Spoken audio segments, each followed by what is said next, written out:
అధ్యక్ష, ముందుగా బడ్జెట్ పై మాట్లాడేందుకు మాకు అవకాశం ఇచ్చినందుకు మీకు ధన్యవాదాలు తెలియజేస్తూ, రాష్ట్ర ఉప ముఖ్యమంత్రి వర్యులు గౌరవ ఆర్థిక శాఖ మంత్రి వర్యులు బట్టి విక్రమార్క గారు 4వసారి ఈ సభలో వార్షిక బడ్జెట్ను ప్రవేశపెట్టినందుకు వారికి నా హృదయపూర్వక శుభాకాంక్షలు. అధ్యక్ష, బడ్జెట్ అంటే కేవలం అంకెల గారడి కాదు. ఇది ప్రభుత్వం తన ఆర్థిక సామాజిక లక్ష్యాలను చేరుకోవడానికి దానికోసం ఎంచుకున్న మార్గానికి బడ్జెట్ ఒక నిలువుటద్దం. బడ్జెట్లో రాసే ప్రతి అక్షరానికి, ప్రకటించే ప్రతి అంకెకు కట్టుబడి ఉన్నప్పుడే ఆ ప్రభుత్వానికి విశ్వసనీయత ఉంటుంది. కాంగ్రెస్ ప్రభుత్వం అధికారంలోకి వచ్చి ఇప్పటికి దాదాపు 2.5 సంవత్సరాలు అవుతా ఉంది అధ్యక్ష. అంటే 5 ఏళ్ల కాలంలో సగం కాలం ముగిసింది. ఇప్పటికే 3 బడ్జెట్లు అయిపోయినాయి. ఇంకొకటి మాత్రమే పూర్తి స్థాయి బడ్జెట్ ఈ కాంగ్రెస్ ప్రభుత్వానికి మిగిలి ఉన్నది అధ్యక్ష. గత బడ్జెట్లో ఇచ్చిన హామీలు ఏమైనాయి, చేసిన కేటాయింపులు క్షేత్రస్థాయికి చేరాయా అని ఆత్మవిమర్శ చేసుకోవాల్సినటువంటి అవసరం ఉంది అధ్యక్ష. కానీ బట్టి గారు నిన్న ప్రవేశపెట్టిన బడ్జెట్ చూస్తూ ఉంటే అధ్యక్ష, ఈ ఆత్మవిమర్శ చేసుకున్నట్టుగా నాకు కనిపించడం లేదు అధ్యక్ష. అందుకే ఈ బడ్జెట్ మీద మాట్లాడే ముందు బట్టి గారు గతంలో ప్రవేశపెట్టిన 3 బడ్జెట్ ప్రసంగాల యాక్షన్ టేకన్ రిపోర్ట్ను ముందుగా నేను మీ ద్వారా సభ ముందు ఉంచదలుచుకున్న అధ్యక్ష. తర్వాత నేను ఈ సంవత్సరం బడ్జెట్లోకి వస్తాను అధ్యక్ష. బట్టి గారు బహుశా మీ దగ్గర పుస్తకాలు ఉండే ఉంటాయి. గతంలో మీరు ఈ హౌస్లో ప్రసంగించినటువంటి 3 పుస్తకాలు మీ దగ్గర ఉన్నాయా, లేదంటే పంపించమంటే నేను పంపిస్తాను సార్. ఎందుకంటే నేను మాట్లాడేది వేగంగా మాట్లాడను. మీ పుస్తకాల సారాంశంలో మీరు చెప్పినటువంటి మాటలను ఉటంకించే నేను మాట్లాడడం జరుగుతుంది అధ్యక్ష. అధ్యక్ష, 2024-25 అధ్యక్ష బడ్జెట్ ప్రసంగంలో 24-25 బుక్ అధ్యక్ష, పేజ్ నంబర్ 7 అధ్యక్ష. ఇందులో బట్టి గారు ఏమన్నారంటే అధ్యక్ష, మేమిచ్చిన హామీలు ఎన్నికల్లో ఏదే విధంగా గెలవాలనే ఉద్దేశంతో ఇచ్చినవి కావు, ప్రజల గుండె చప్పుళ్లకు స్పందించి రూపొందించినవే.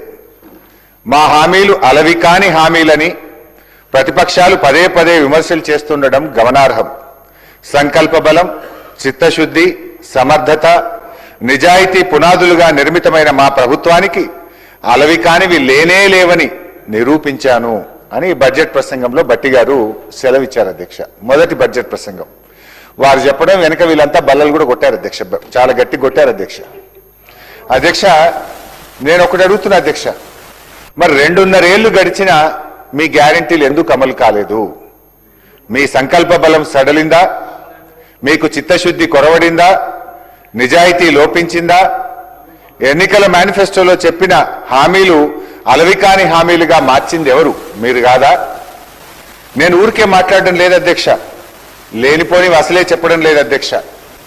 ఓటాన్ అకౌంట్తో సహా 3 బడ్జెట్ ప్రసంగాల్లో చెప్పిన మాటలు, మేనిఫెస్టోలో ఇచ్చిన హామీల ప్రాతిపదికగానే మాట్లాడుతున్నాను అధ్యక్ష. మీ బడ్జెట్ల తీరును 3 ముక్కల్లో చెప్పాలంటే అధ్యక్ష, extravagant promises in the manifesto, inadequate allocations in the budget and lack of ground level execution. మేనిఫెస్టోలోనేమో ఆకాశమంత హామీలు, బడ్జెట్లో అసంపూర్తిగా నిధులు, క్షేత్రస్థాయిలో అరకొరగా అమలు అధ్యక్ష. అధ్యక్ష, వీరు ఒక్కొక్క శాఖల వారీగా బట్టి గారు గత బడ్జెట్ ప్రసంగాల్లో ఏం చెప్పారో ఒకసారి చూద్దాం అధ్యక్ష. వ్యవసాయం గురించి అయితే చాలా చెప్పారు అధ్యక్ష. మన్నుల నుంచి అన్నం తీసి మనందరినీ కడుపు నింపే నిజమైనటువంటి లోక బాంధవులు రైతులు అధ్యక్ష. ఆ రైతన్నల కోసం గత బడ్జెట్ కేటాయింపులు, వాటి అతిగతి ఏమైందో ఒక్కసారి చూద్దాం అధ్యక్ష. 2024-25 అధ్యక్ష బడ్జెట్ ప్రసంగం 13వ పేజీలో అధ్యక్ష,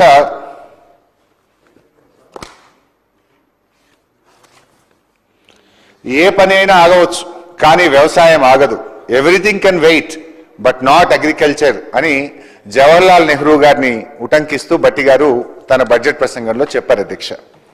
కానీ అధ్యక్ష, వ్యవసాయం ఆగదు కానీ వ్యవసాయానికి ఇచ్చే సాయం మాత్రం ఆగుతుంది అనే కొత్త అర్థాన్ని గౌరవనీయులు బట్టి గారు ఇచ్చారు అధ్యక్ష. అంటే బట్టి గారి మాటలకు అర్థాలే వేరైపోయినాయి అధ్యక్ష. ఎందుకంటే అధ్యక్ష, వ్యవసాయం ఆగలేదు కానీ రైతు భరోసా ఆగింది, పంటల బోనస్ ఆగింది, పంటల బీమా ఆగింది, ఎరువులు విత్తనాల సరఫరా ఆగింది, చివరికి అప్పుల బాధ తాళలేక ఎంతో మంది అన్నదాతల గుండె చప్పుడే ఆగింది అధ్యక్ష. అధ్యక్ష, రుణమాఫీ అధ్యక్ష, మొదటి బడ్జెట్ లో బుక్ అధ్యక్ష, పేజ్ నెంబర్ 15 అధ్యక్ష, మొదటి బడ్జెట్ బుక్ లో పేజ్ నెంబర్ 15 లో బట్టి గారు ఏమన్నారో చదువుతున్నాను అధ్యక్ష.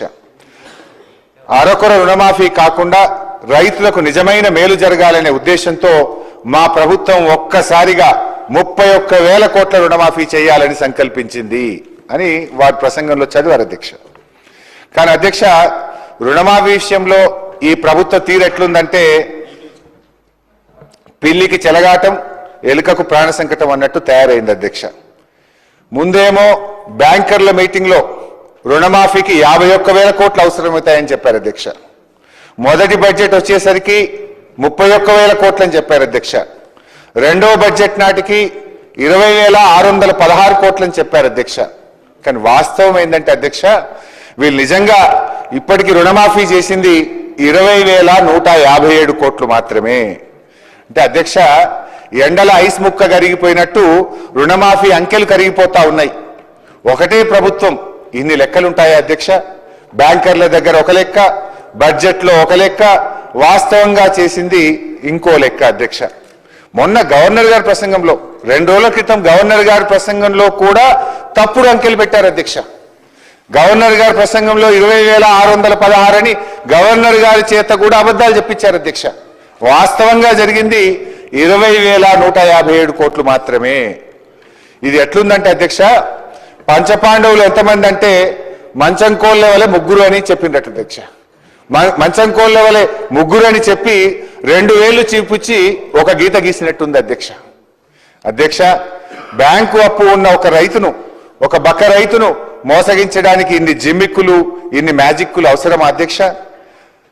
బట్టి గారు తన ప్రసంగంలో అరకొర మాఫీ చేయము, ఒక్కసారి 31,000 కోట్లు చేస్తా అని చెప్పారు అధ్యక్ష.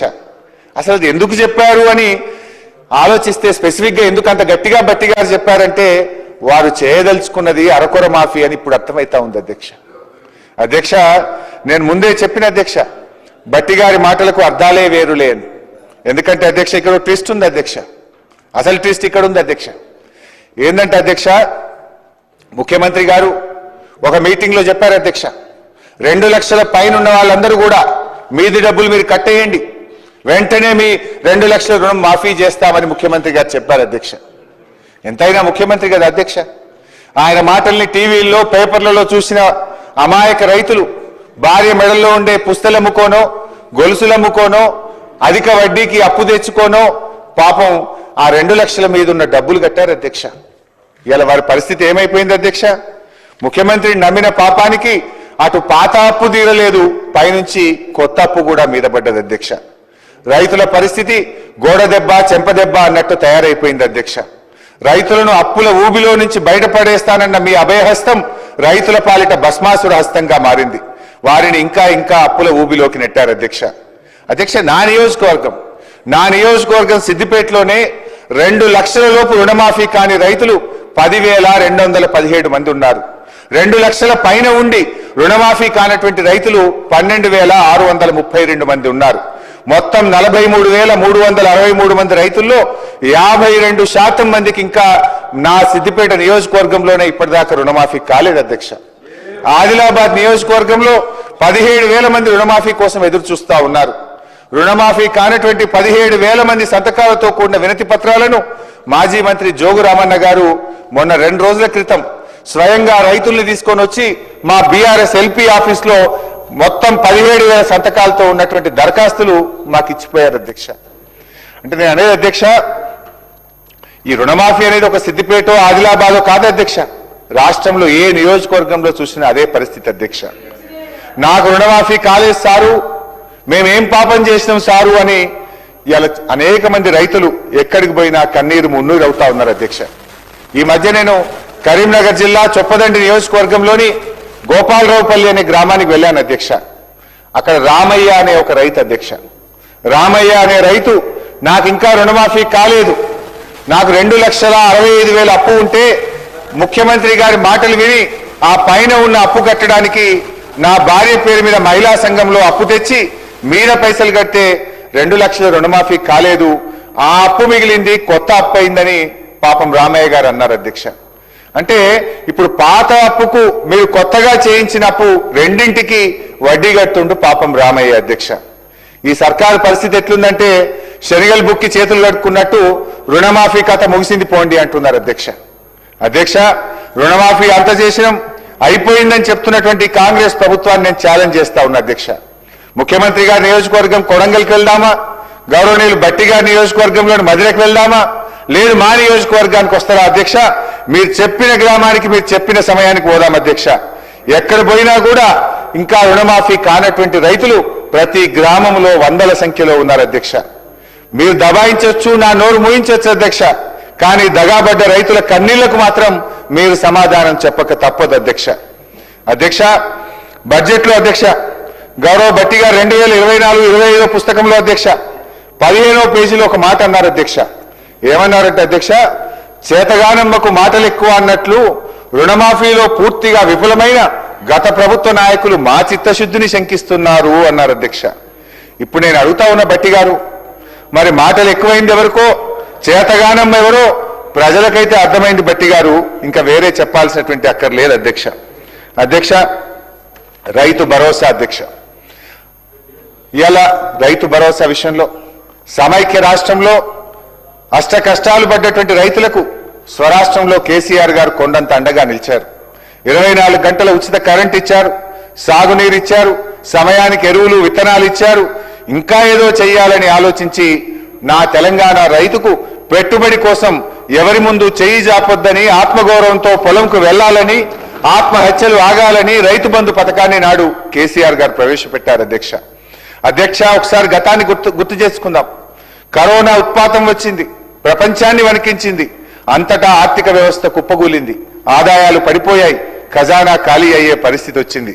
అయినా సరే ఆనాడు కేసీఆర్ గారు రైతు బంధు సాయం ఆపలేదు, ₹1 కూడా తగ్గించలేదు. కరోనా కష్టకాలంలోనూ కడుపు గట్టుకోనైనా సరే రైతు బంధు ఇచ్చింది నాటి ప్రభుత్వం.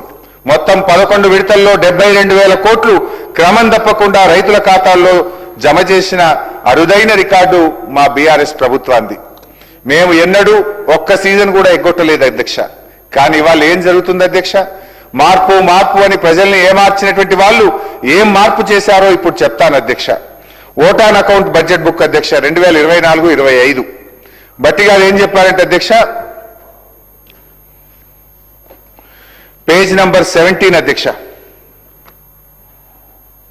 పేజ్ నంబర్ 17 ఓటాన్ అకౌంట్ లో భట్టి గారు ఏమంటారంటే అధ్యక్ష, రైతు భరోసాకు ఏటా ఎకరానికి 15,000 చెల్లించాలన్నది మా ప్రభుత్వ సంకల్పం అన్నారు. రెండో బడ్జెట్ అధ్యక్ష, రెండో బడ్జెట్లో ఏమంటారంటే 14వ పేజీలో రైతు భరోసా పథకం కింద రైతులకు ఏడాదికి ఎకరానికి 12,000 రూపాయలు అందిస్తాము అన్నారు. ఓటాన్ అకౌంట్ లో 15,000 అన్నారు, మొదటి బడ్జెట్లో 15,000 అన్నారు, రెండో బడ్జెట్కి వచ్చేసరికి ఎకరానికి 12,000 ఇస్తామని చెప్పి భట్టి గారు సెలవిచ్చారు అధ్యక్ష. అంటే ఒక్కొక్క పేజీ తిప్పుతుంటే ఒక్కొక్క 1000 కరిగిపోతా ఉంది అధ్యక్ష. ఒకసారి మేనిఫెస్టోలో కూడా ఏమన్నారో చూద్దాం అధ్యక్ష.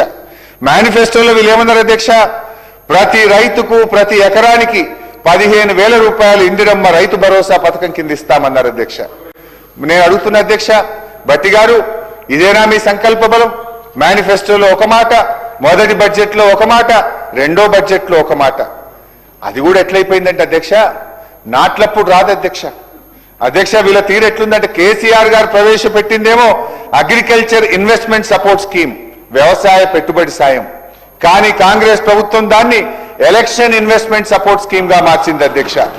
ఎన్నికల పెట్టుబడి సాయంగా మార్చింది అధ్యక్ష. పంట పెట్టుబడి అంటే